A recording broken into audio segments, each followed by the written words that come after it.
ഓരോന്ന് വായിക്കുമ്പോഴും ഓരോന്ന് അനുഭവിക്കുമ്പോഴും നമ്മുടെ കർമ്മഫലത്തിൻ്റെ അംശം അതിൽ പ്രതിഫലിക്കും.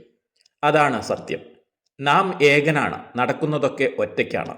ഒരു ജീവിതത്തിൽ പലരും നമുക്ക് കൂടെ ഉണ്ടാവും. പക്ഷേ നമ്മുടെ സങ്കടങ്ങളോ നമ്മുടെ വേദനകളോ നമ്മുടെ സുഖങ്ങളോ ദുഃഖങ്ങളോ ഒന്നും ആർക്കും അനുഭവിക്കാൻ സാധിക്കുകയില്ല.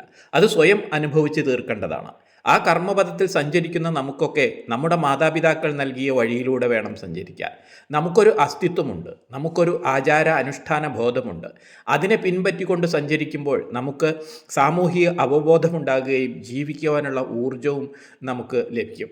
പക്ഷേ അതിന് വിപരീതമായി മറുകണ്ഠം ചാടുക മാത്രമല്ല, എല്ലാത്തിനെയും നമ്മൾ കാണുമ്പോൾ ഒരുപക്ഷെ ഏതാണ് സത്യമെന്ന് നമുക്ക് അറിയാതെയാവും.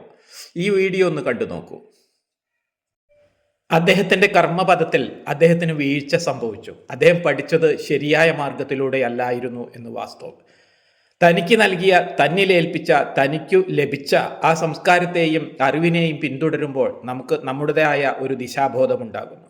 അതിന് വിപരീതമായി മറ്റാർക്കെങ്കിലും വേണ്ടിയിട്ടൊക്കെ നമ്മൾ സംസാരിക്കുമ്പോൾ അല്ലെങ്കിൽ നമ്മൾ പഠിക്കുമ്പോൾ ഒരു പക്ഷേ അവർക്ക് വേണ്ടി നമ്മൾ ജീവിക്കേണ്ടതായിട്ട് വരും. അദ്ദേഹത്തിൻ്റെ വഴിയിൽ അദ്ദേഹം സഞ്ചരിച്ചു എന്ന് വരികിൽ ഒരു പക്ഷേ ഇത്തരമൊരു വീഴ്ച അദ്ദേഹത്തിന് ഉണ്ടാവാൻ സാധ്യതയില്ലായിരുന്നു.